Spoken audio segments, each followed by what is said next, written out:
let's get started for today. I am critiquing your work. I select pieces from my subreddit.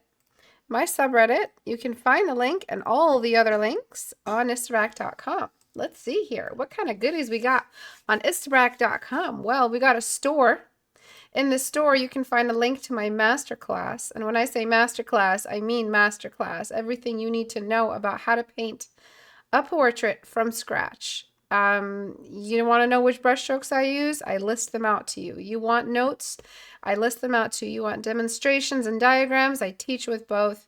Everything you need to know. You don't even have to have drawn a beginner. Let's just say you're a complete beginner. You can watch this class and you'll learn so much. I really poured all my years of teaching experience into this class. It will be on sale come June. So as promised, the sale will go back up. It was a pause for like 4 or 5 months. It's back up now this weekend at 50% off. So if you wanted to get my masterclass, you can this weekend. So just hold out. This weekend, you'll be able to grab it for 50% off. It's currently, I think, 40. No, I'm sorry. It's currently $60. It'll be like 45 or something like that. I think. I really don't know. I'm not the bookkeeper around here. I'm really bad with numbers, guys. So there's that. Then there's also my community. So if you go to the main page and you click right here, that'll take you to my subreddit where you can submit your work for critique. And up here on the top of the subreddit, there are little highlights. One of them is about the Spring Summer Challenge, which is take any flower, any existing one flower, and turn it into a magical creature. Isn't that so freaking amazing? Isn't that so much fun? Like, how often do we tap into botany for our inspiration? I've barely seen any movies that do it very, very well. There is that one movie which I always reference, Epic. It's pretty good at turning flowers into people. There are a couple of other movies here and there, but I've never really seen creatures. So it's really cool. I'd love to see what you guys do. You guys always rock the house with this type of stuff. The inspiration, the creativity, the uniqueness. You guys bring it all. But remember, the guys who win this challenge, the people who win this challenge, don't win because they're really, really good at art. They win because of the effort they put in. So it's not always, oh, I don't know how to draw, I shouldn't join the challenge. No, please. Try the challenge. You might win, and the winners get portfolio review sessions with me, a copy of my masterclass for free, as well as Portrait Studio, all this stuff. They get it for free. Any brushes I use in class today can be found on my store as well. And Portrait Studio, obviously. Portrait Studio is a reference building software that you guys can get on my website, which will also be on sale this June. Okay, let's talk about this acrylic painting. So, we see your thumb. We see your thumb. We've learned so much about you from your thumb alone. I can tell you're a sensitive person, but you have a dark side. I'm joking. So let's take a look at what you did right, what you did wrong. Not wrong. I mean, what you could have done more of. So your proportions. I wonder, do you sketch your drawings before you start? Do you step away from your canvas? Or do you just kind of go in and just feel your way through it? A lot of artists do that. If you were to have, if you were to have sketched, it sounds wrong, I don't know, doesn't sound grammatically correct. If you would have sketched the head first, you'd have realized you're making skin-tight hair here. There's almost no cranial space between the volume of the hair and the edge of the head. Now, can someone in the audience, one of the students listening, please explain that? What do I mean by that? What do I mean by the edge of the cranium and the edge of the hair? Are they the same edge, you guys? Do you guys think that they have the same edge? So let's take a look at the change I made. Before, after, before, after. No, they don't have the same edge because hair has volume. Hair has exactly pencil. Hair has volume. It has thickness. And so I thickened and widened the head, and that kind of affected the eyes a little bit, but I'm not too worried about the eyes since the face was also feeling a little bit long. So I'm trying to keep the reality in your world undistorted. I'm trying to make sure we haven't changed your reality too much. All right, there we go. So before, after, before, after. And I will crop the whole piece. We're going to have to lose your thumb. I'm sorry. All right. So I'll crop the whole piece just so we don't get that external distortion, so it doesn't distract us. Okay. Oh, I probably should have cropped before liquefy. Okay. So we paste it in.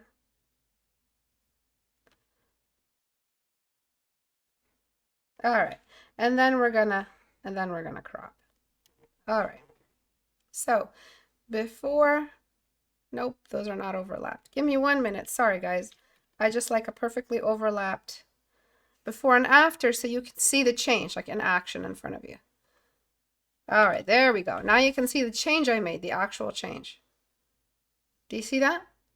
So it was like the skull that you had before looked like this. You know, like you had this elongated skull at the top, and it was kind of an off shape for a skull. And that's me adding the volume of the hair, considering that you added hair. What you want to do before you start your painting, no matter the medium you're using, you start with a perfect sphere for the cranium. The cranium is not the jawline. And then you add the jawline. The jawline is, maybe forget the first line, draw the bottom of the chin. The bottom of the chin decides where the character is facing. So 3/4 view, it's kind of tilted up. You see that tilt? Front view is perfectly straight with the camera, and then 3/4 view again. And side view, it's kind of very tilted up. So if it's 3/4 view like here, we're just tilting it up slightly. So this is perfectly flat. See that slight tilt? That's what signifies 3/4 view in the chin. And then you connect the rest of the cranium to the chin, and then you connect it back up here just below where we would get the ear. And then you draw your symmetry line. The symmetry line has to cut right through the chin. Do you see that? So what you did was you kind of built the face, and then you kind of just guessed your way around the head. The face. This is like this is what happens when you're just like this close to your canvas while you're drawing. So let's say this is your easel. You're this close. I need you guys to stand up and walk away from your canvas before you even start putting paint on canvas. Before you break ground, you have to step away and stand there and think about what you've done. Think about your canvas. How off do my proportions feel? And they will reveal themselves. If you step away from the canvas, you will see all of these issues. What did I crop, Kyle? So now that we did that, you can actually see the changes we made. Aw, thank you for rushing home to watch Critique Hour. That's so sweet, BP. No, I don't want you getting into an accident or anything. That's so sweet. So before, after. So what we did is we recircularified the cranium. We spherifized the cranium. There you go. And we connected that to that. And then we had that little jawline come out like this. And then the ears are right there. And now everything just makes a little bit of sense. So when you have anatomical issues like this, let's talk about why they need to be fixed. Okay, Istebrak, it's my style, which honestly, all jokes aside, it's a valid excuse. I want it to look a little bit like, you know, I didn't put too much effort into it. That has a charm, which I get it. I get it, especially if it's work personal to you. It's work you want to just, you've made for yourself. You're not really trying to impress anybody. But we're getting rid of your thumb here. Let me make an argument for doing things proportionately. All right? Doing things proportionately, the biggest benefit is it stands the test of time. So even if in the future you get really good at your techniques, really good at your lighting, but your anatomy was good while you were an intermediate, like a middle intermediate, which I think is where this artist is, or beginner intermediate, not beginner, like early intermediate, which is a pretty good level to be on. It's hireable. People will pay you for intermediate level artwork. But let's say this is where you are, right? Middle intermediate to early intermediate. You'll look back at this work and you'll be like, this was good for this is still something I can use in my portfolio. Even though I don't have, dramatic lighting, even though anatomy isn't perfect, when it comes to like detail anatomy, so I don't have like all this crazy detail and skin folds and translucency in the skin, I at least had structural or mechanical, functional anatomy. Where is she? Oh, okay. So sorry, that's my bird in the background. So when you look back at your work and this mistake, which could have easily been avoided, and you see not only do you not have lighting, you don't have texture, realism for the skin, and you have functional or mechanical anatomy issues, this isn't going to be a piece you can keep on your portfolio. And the thing with anatomy issues like this, they're so easy to avoid. None of your style changed. Would you think this artist's style has changed that much? However, yeah, the style will change if I change the way you painted the hair. The style will change if I change the way you did some of the features or rearrange the ears. Yeah, the style will change. But this didn't affect your style. By correcting the anatomy, I can see you're going for functional anatomy. I mean, you even have the lower eyelid fold. So you're trying to bring in the same anatomy, but a lower eyelid fold can't happen in the same world where the cranium is kind of caved in. So that's the argument I'm making. If you're going to change at least one thing, you can change this. Another good reason is that this is something you can still change with your acrylic. You don't have to obviously scan it and fix it digitally and upload it. This is something you can still change right now. It's just an extension of the width of the head so it looks more dome-like. And that way you have something that's complete. So those are some of my reasons. Those are the reasons why I would fix these things so that my art stays time-proof. It actually lasts, meaning that as I get better, I'll look back and not cringe so hard at my own mistakes. I'll be like, yeah, I could have done more texture, but at least my anatomy was great, and it makes the pieces last in your portfolio longer. A lot of the pieces will drop as you get better. They won't represent your current skill set, so how could you keep them in your portfolio, right? So a lot of pieces will start to fall off. And I think that's really, really good reason to start fixing those pieces if you can. I'm just going to drink some water.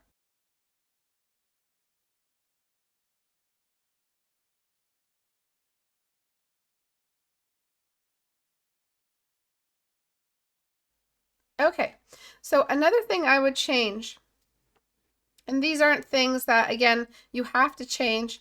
They're just some things that, and they will change your style a little bit. But they are things that are a little bit like kind of sticking out a little too much. So these horns look a little bit like they don't look organic. They don't look like organic. It's like you didn't look up any references for the horns. So that's a question I have for you. Why didn't you look up a reference for the horns? Did it just feel like it interrupts your art's process? Because that's one of the reasons why I never looked up references when I was younger.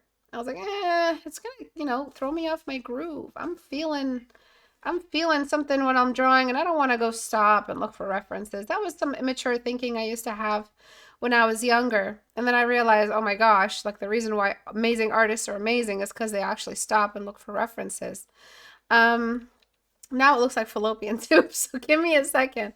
I'm gonna try to not speak while while adjusting these horns. So I just want to give them more of an organic look, not too organic, not too fallopian, but just something kind of extra. Me actually lecturing about looking up a reference for horns and not looking up a reference myself. Do as I say, not as I do. Okay, now they look like fallopian tubes again. Well, it's the color. I think it's the color. It's so pink. All right.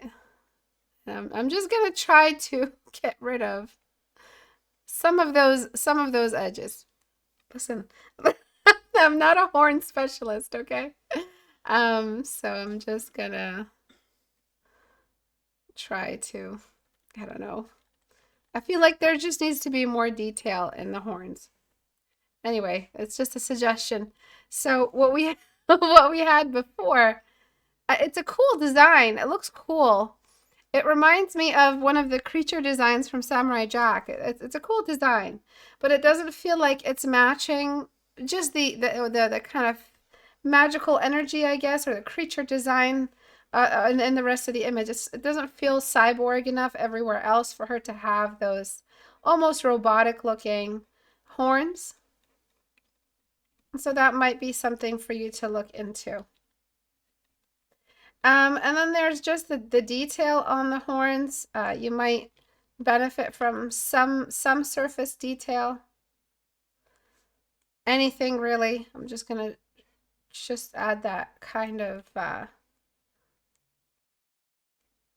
ram horn effect by showing how the different tiers, kind of like a tower.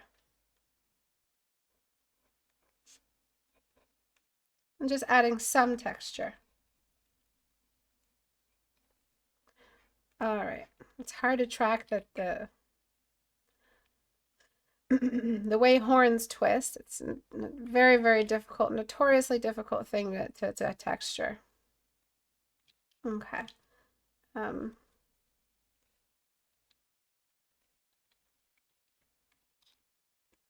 right. The next thing I'm going to do is the lighting. So this trick, you guys have seen me do this a lot, but it really is a very, very good trick to help you understand how much light you really, really need. So we've dimmed the whole scene and we've picked a direction for the light to come from. We are deleting gradually towards that direction. All right, and we're doing it, oops, we're doing it very, very gradually. So we're finding kind of like the hot spot, which is where the light will hit the most. So I'm choosing the top left of the canvas, her top right.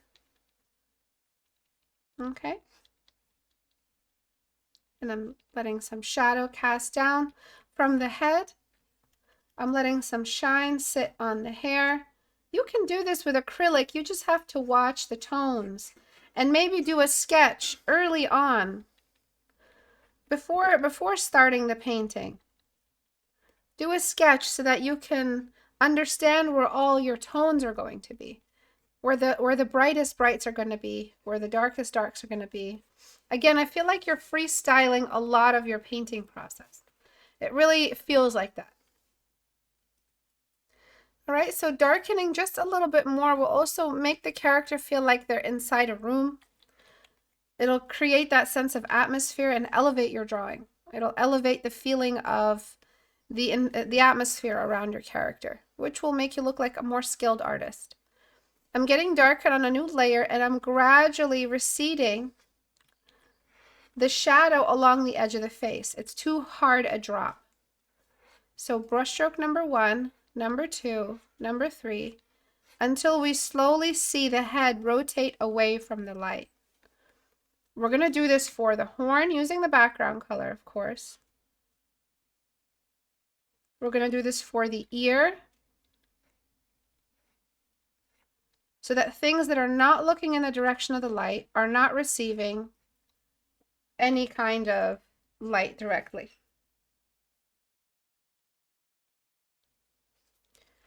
Okay. And then I'm going to cast a shadow off the hair onto the skin. Just using any local shadows I can find.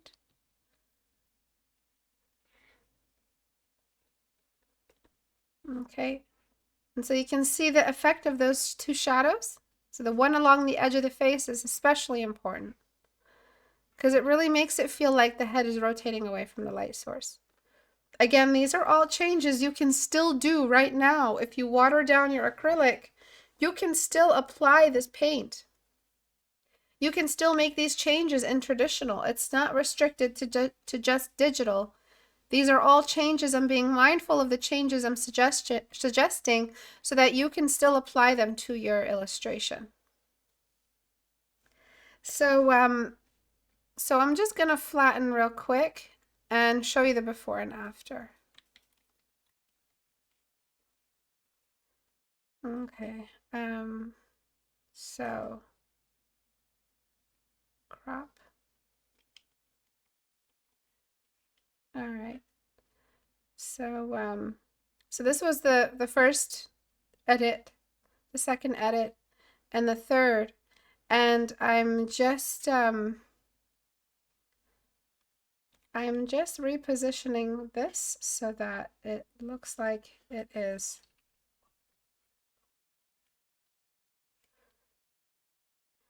level.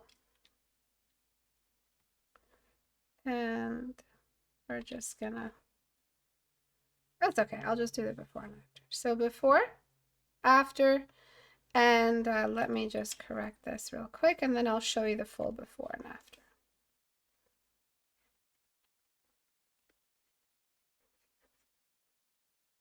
Okay, so these are with the atmospheric changes. And of course, this is the full before. So you see how squished the head looked a little bit? And I'm not sure how much of this you can do in digital. Of course, if the artist posted something digital, I would be able to apply all kinds of dodge tool and all kinds of extra effects, but it's what I feel like you can pull off right now as a traditional artist. But I feel like some shine on the hair would really go a long way. I feel like some extra color in the eyes. All of these things might help. But before, after, before, after. Just a little bit of extra atmosphere. Makes it look more like a personal photograph someone has of a beloved person or something like that. So for this, what I'm going to do is bring in, excuse me, I'm going to bring in the piece this artist was copying. And sorry, 1 minute.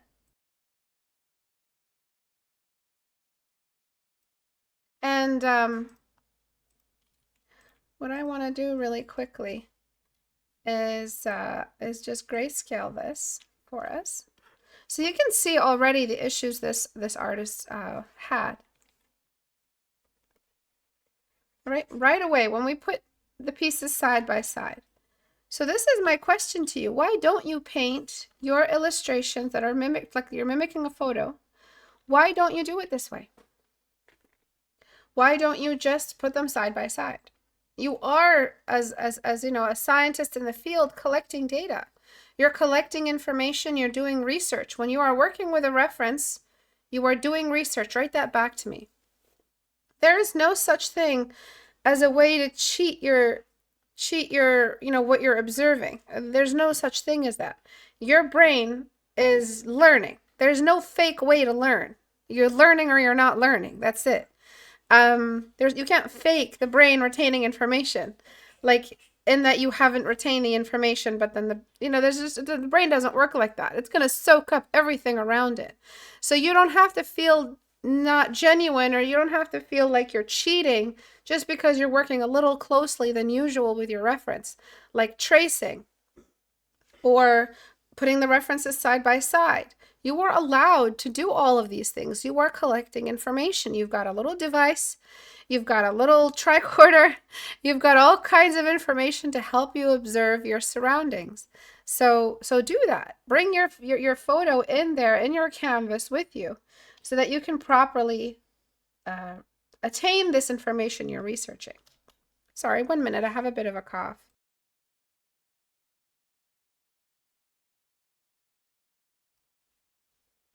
So now that we've put them side by side, so many mistakes are coming out. And let's take a look at the first mistake. So the eyes are looking in a completely different direction. We don't have a character that's looking directly at the camera as we do here. This character is looking this way. She's looking behind me at my window behind me.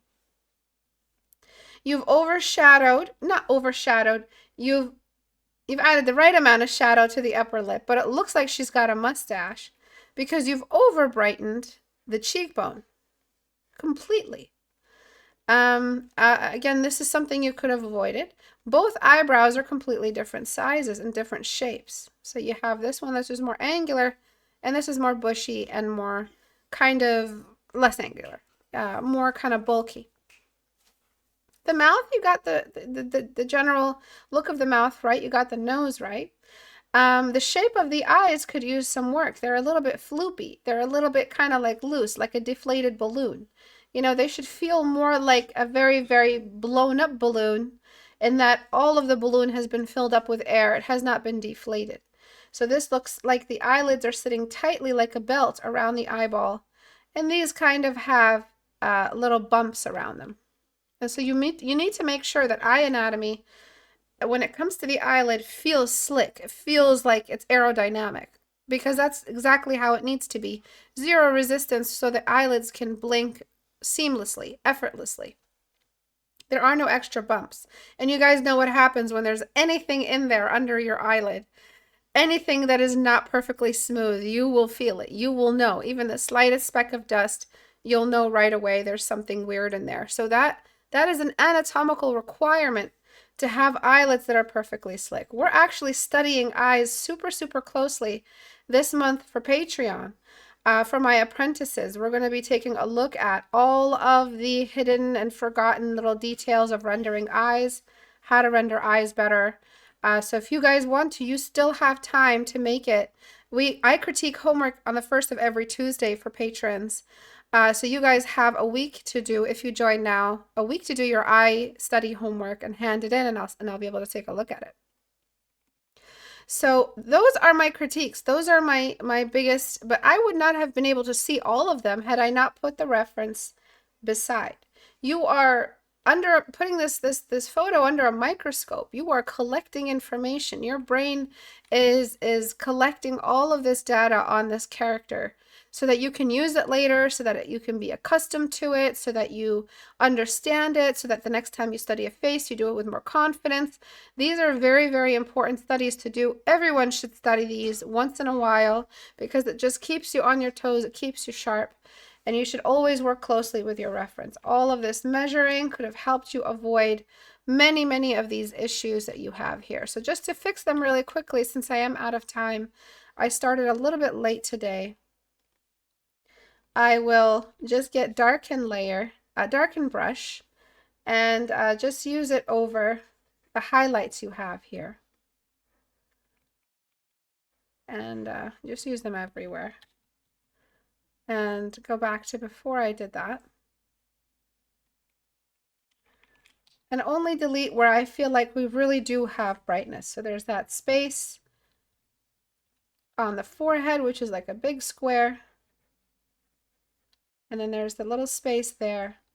There's the inner eye. There's the lower eye, just a little bit. There's the tip of the nose. There's a bit on either side of the cheek. And there's quite a bit on the Cupid's bow.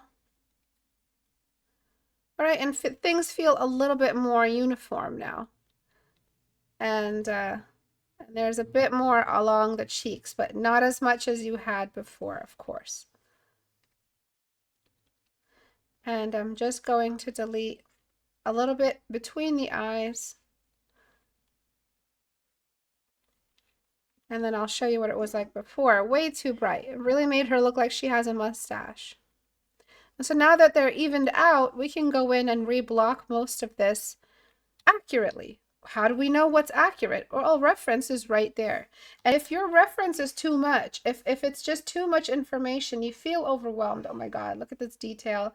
That artist anxiety is kicking in. Immediately you go to filter or anything equivalent to this in your painting software, and you go to blur or pixelate, whichever one you feel like it is good enough. And what we do now is we reduce the opacity or like the visibility of that detail.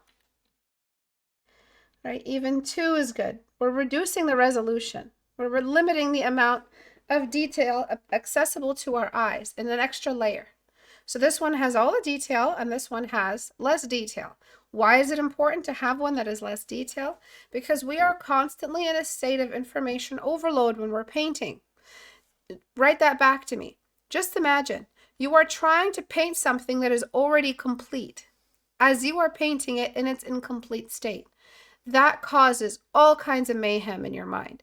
It causes you to panic. It causes you to rush. It causes you to misprioritize the different tasks. A good artist doesn't see the detail.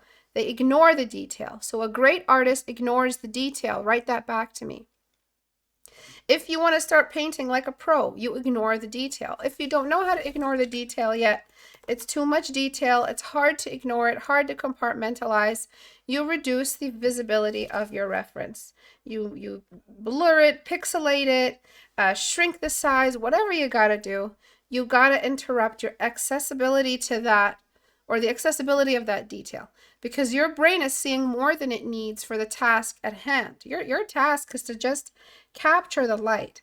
So something I do, because I don't have time to stop and pixelate everything from my reference, I squint my eyes. So everyone squint your eyes and look at this photo. It's practically really like it's just exactly the same as applying the blur or the mosaic effect. So all you got to do is just squint your eyes. What you do when you squint your eyes, everybody tell me, what do you notice? I'll wait for the answers. What do you notice? Open your eyes, squint your eyes, open your eyes, squint your eyes. What do you notice when you're doing that? This will give me a chance to drink some water. I'll wait for your answers.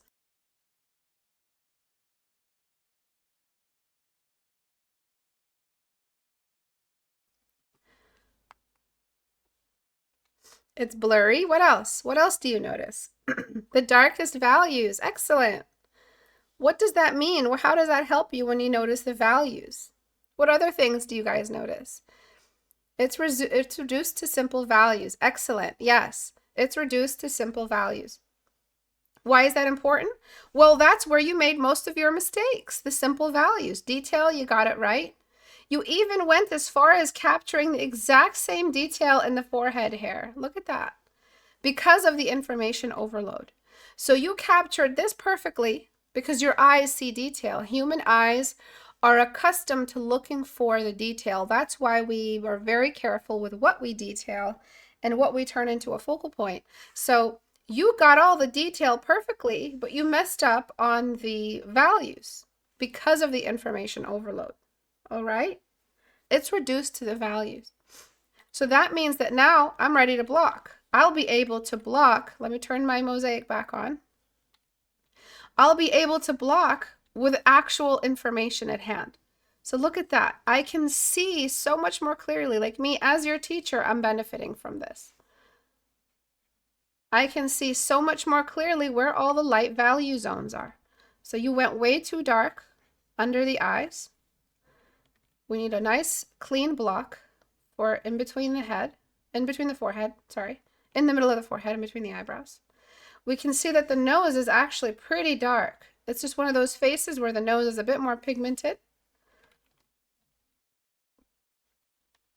All right, the sides of the nose are a little bit darker. The light is sort of head on. The nostrils have a bit of a shadow behind them because the camera is like behind, or sorry, in front of the face. We can see that there is less of a shadow needed for the upper lip. You went way too dark on the edges of the face. Okay, way too dark. You have a big splotch. I don't know if that was me or my edit, but you have a big splotch right here on the corner of the eye. All right. And then almost no shadow on the edges of the eyes for the lashes. And the whites of the eyes are very, very dark. So I'm just adding a little bit of that stuff here. Also, doing the pupils in the iris too early is a big mistake, because if you put those in there, they're just going to be in the way while you're trying to paint. You should be able to capture the general anatomy and function of the eye. So always delay the pupil and always delay the iris. Iris, essentially. A little bit more along the upper lip.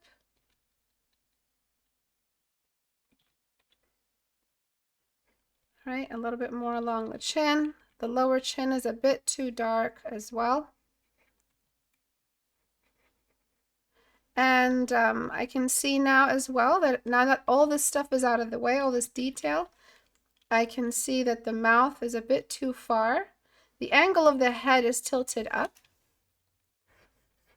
And yours, you've tilted it down a little bit.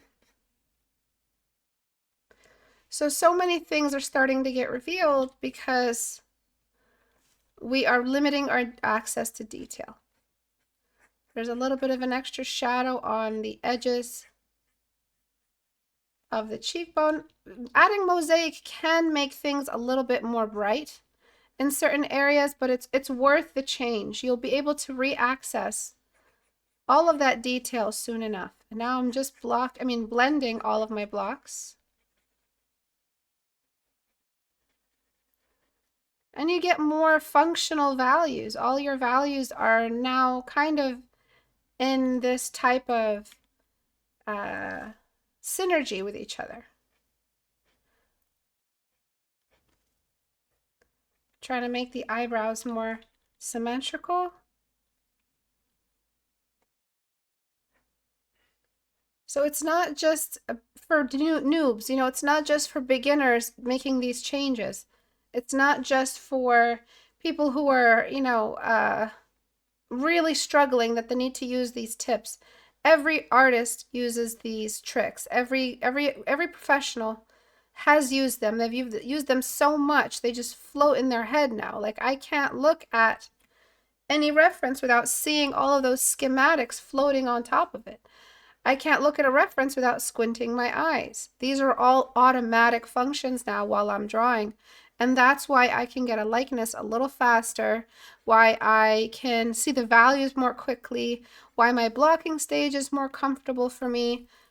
These are the tricks that I use. You don't forget them. You don't just get over them and stop using them because you don't need them anymore. No, they are permanently there. All right, and I'm just adding those shadows here.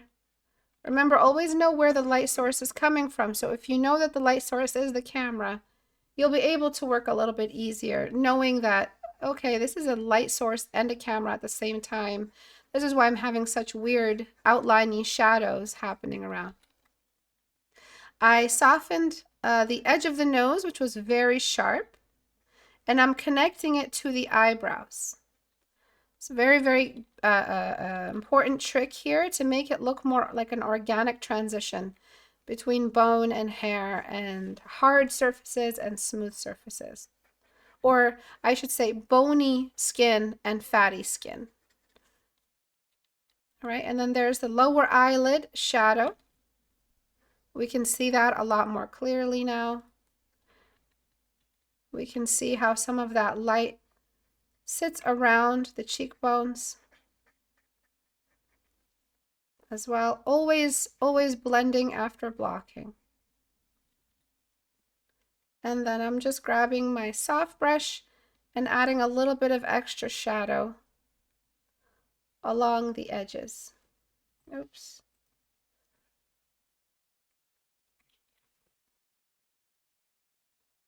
Of the mouth. I'm adding a slight shadow right under the nose area, since there's like an extension of those nostril shadows just under the nose, ever so slightly. You can see them right here. And a little bit directly under. A little bit of extra highlight here and there. And the skin looks a lot more uniform. But you're not going to get this effect if you are focusing on the detail. You are very detail oriented right now. These little hairs are done, but the bulk of the hair has not been addressed. No, it's not, oh, I'm not done. You know, I'm not done painting. I haven't gotten to the hair yet.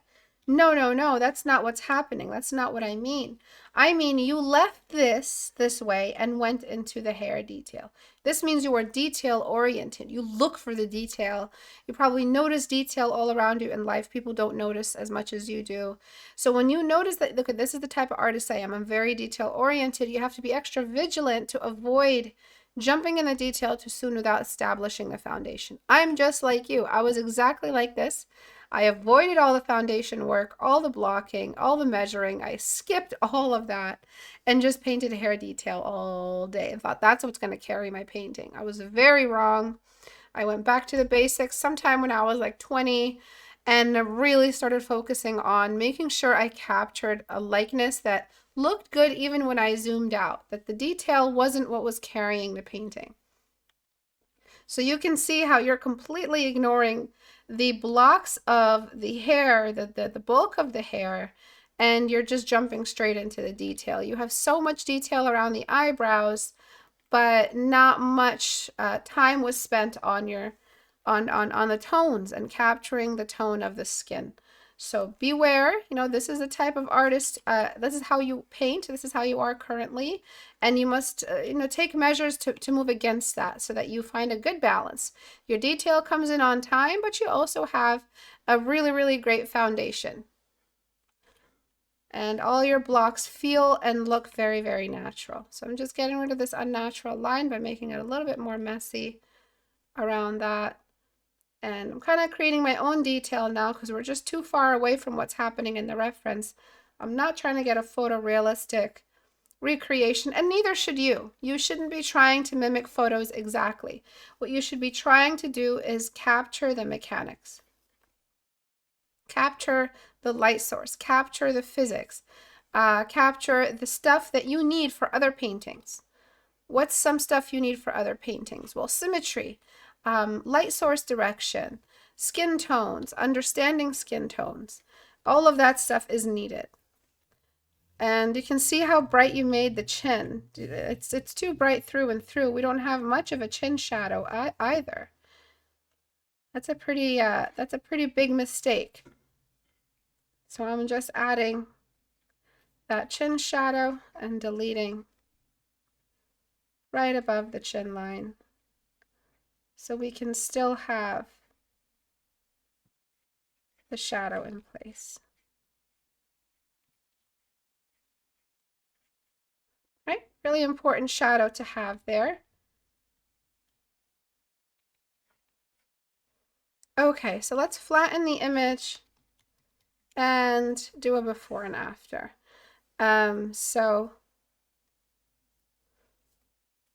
Okay, before, after. Do you guys see that tone issue? Kind of look like a beard, right?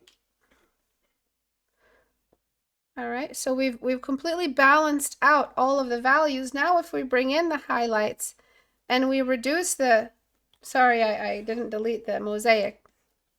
We're ready for the detail basically. And now you can detail. Now you're ready to take the next step. Detail is also contrast. Write that back to me. Detail means that it's time to bring in the pure white and the pure black. That also can mean detail. Detail doesn't just mean shrinking your brush. There are different ways to detail.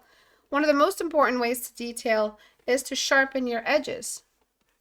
So we're gonna go in and find all, not now, I can't do all the detail now, but now is the time you go in and resharpen your edges. Now is the time you shrink your brush, yes, but you've already done so much of that. You're kind of relying too much on one way to detail. And now is the time we go in with our contrast. Contrast is a really, really, really important way to detail. Black and white and sharpening edges are more important as a detail source than shrinking your brush.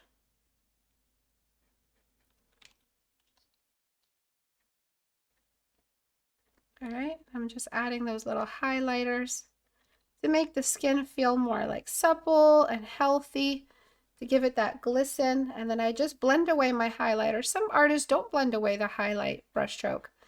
Sometimes I do, sometimes I don't. I like leaving that kind of raw brushstroke. Makes it look more painterly. Like right here, I'll even add more than the reference slightly, just to give it that painterly look.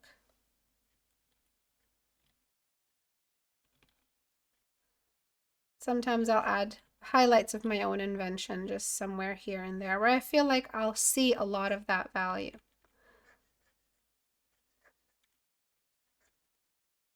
So sometimes if the camera is positioned in such a way, you can't help it, the side of the nose and the lower eye socket do end up having the same value. But as long as you're conscious and you're not, trying to value share, you're just trusting your reference, you'll do better.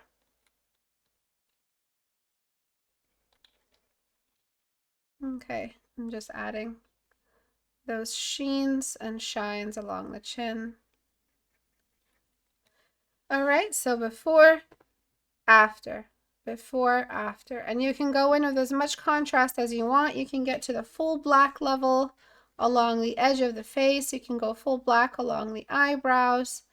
You're ready for the full detail potential, which is as small as your brush will go, as black and white as your contrast will go, and as sharp as your edges will go. Those are the ways to detail, and now you're prepared to explore them all after you've established such a healthy base of midtones. So as you can see, yes, the diagnosis was you didn't have midtones. You just jumped from shadow to light. Like you needed the value in between. You needed this in between value right here. You didn't have it. How you did that was because you were misprioritizing your energy. You were focusing on detail, focusing on features, but you didn't zoom out and try to establish the structure with, like, what is this shape? What is the background value? What's the midtone? Those are all structural, foundational decisions made early. All right, so before, after, before, after. Okay, so I hope this helped. That's one way you guys can start painting more realistic stuff. Thank you guys for watching today. The stream is over. If you guys want to submit your work for critique, if you've just finished a study and you'd love for me to take a look at it, you can go to istebrak.com and click on the subreddit icon right here. That'll take you to my subreddit and you can submit your work for critique here. There is a community challenge currently running. You guys might be able to get some direct tutoring with me. 2 sessions for free are given to the winner, and the winner isn't always the best highly skilled artist, but of those who put in the most effort. Read through the challenge. Maybe it's something you want to participate in. And if you want my masterclass, if you're still struggling with your blocks, if you still feel like this class, even though it's so full of information, you guys feel like it's still not enough, it hasn't explained this or that enough, I explain everything in my masterclass. Like, I don't skim over everything. I take my time. And it's full of information, and there's a list version of written notes written by me for you of the masterclass attached to the file you get. That goes through every single step that I went through. So you will see improvement right away. It's fail-proof because of the way I hold your hand through the entire process. There's nothing that can slip through the cracks because there are no cracks. And that's it. Thank you guys for watching today. I'll see you guys on Tuesday. Sorry, no, not Tuesday. I'll see you guys this Thursday at 5 p.m. Eastern Time. And look out for that Portrait Studio sale. It's going to be this weekend at 50% off, as well as the masterclass that I just showed you. It's going to be on sale. So don't buy it just yet. You can get it at half off soon. Thanks, guys. Bye.